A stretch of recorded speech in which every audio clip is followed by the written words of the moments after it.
George has been removed from the Big Brother house, and he was the most problematic person in the house. And now it seems like when one problematic boy goes, another one rises. And it seems like our new problematic boy in the house is Cameron B. I think he was problematic before, but now that George is gone, now the focus is on him. I think initially Cameron B came across very likable. He was one of the lads.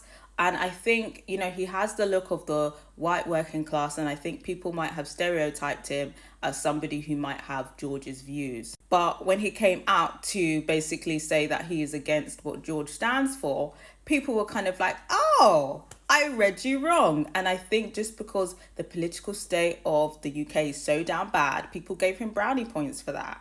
Now, Cameron B is up for nomination. And the fact that he got nominated by so many people kind of lets us know that, at least in the house, people don't like him. So that was a clue there. And for me, the first red flag with Cameron B was with Elsa's specific nomination. She basically alluded that Cameron B is giving sex pest vibes. He has made her feel uncomfortable. And she also says that he makes a lot of off comments about women. So I was kind of like, I'm going to make note of that. And I feel like we kind of see that on full display in this episode. We see an incident with Cameron B and Marcus in the kitchen. Cameron B is making some food, and Marcus says that his food looks like dog food. And Cameron claps back and says, your mum would like it then. Because he's thinking, first of all, why is my mum in this? Why are you talking about my mum, and why are you disrespecting my mum? Very secondary school behavior, but obviously very misogynistic and offensive. Marcus decides to play it cool, even though he's very offended. He holds it down. I feel like he didn't want to, start an argument. He didn't want to be angry. And he basically is like, oh, you know what? Let's stop with the jokes. Like, if you want to take the piss out of me, that's fine. But don't involve my mother in this business, because she's going to be watching the show and like she's catching a stray, like that's not on type of thing. And then Cameron is basically like, okay, cool. I'm sorry. Actually, I'm not sorry. So then again, it's just kind of like weird. It's just weird vibes. So Marcus kind of doubles down again. Is basically like, it's kind of not on. It's not on. You insulting my mum. In a very nice way. Even though it's very clear that he's fuming and he's offended. He's holding it down very well, I have to say. And then Cameron is basically like, okay, I'm sorry. It's all good. Like, I don't disagree with you. I'm going to stop with the jokes. It's all good between us, right? And Marcus is like, yeah, it's all good between us.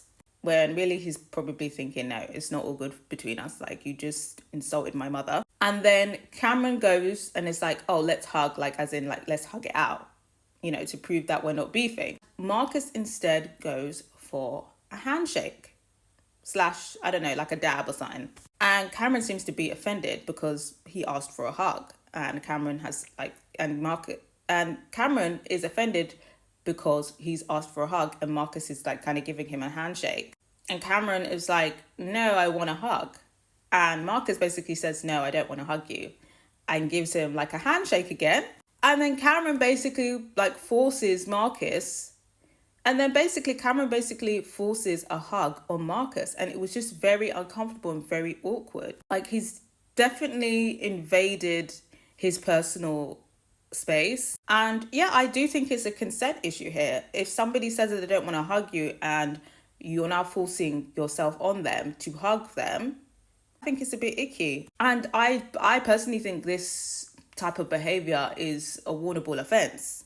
Because, if somebody doesn't want to hug you, you should be respecting that. And Marcus was clearly uncomfortable in that situation. And Cameron knew he was uncomfortable, but he did it anyway. So he's somebody who crosses boundaries. And then in the episode again, we see him sitting with Nancy in the bed. And he was just all up in her space. And it just felt a little bit, like, why are you always all up in people's personal space? So I think what Elsa said about Cameron is true. Another thing that people seem to be bothered about with him is that he's messy and he doesn't take accountability for it. I think he's one person who maybe he does clean up after himself, but there's definitely days where he's a bit lazy, but because maybe he does things here and there, he's just kind of like, well, why are people looking at me? Well, your lip gloss was out there. He seems like a very tit for tat person rather than just taking accountability for himself. And he's becoming like incredibly hostile about it and passive aggressive about it. And he knows he is. And he's basically saying like, well, if people want to come for me, I'm going to do tit for tat and I'm going to win. So I feel like he is going to become an incredibly annoying housemate. And if he doesn't go this Friday, which I don't think he will, just because Richard is so boring, I don't think anyone's going to vote for him, especially now that they've changed up the vote. I think perhaps he's definitely going to be somebody who is going to be the wind-up merchant, very annoying, and he's going to be up next week as well. And I mean, we'll see if the problematic behavior continues, but if he continues to like evade people's personal space and like not respect consent when people say, I don't want to hug you, I don't want to do this, and continues to evade personal space, I definitely think he should be getting a warning from Big Brother. But I've got to hear from you guys. Do you think it's all good fun? Like, people are just nitpicking, like it's got to the point where, you know, people have got, you know, fatigue from sharing a house. Like, anybody who's had a house share with annoying housemates will know, like, sometimes it's just like, oh. But I got to hear from you guys. What are your thoughts on Cameron B? Do you think he's just good fun? Or do you feel like he does have like a problematic, creepy side? I got to hear from you guys.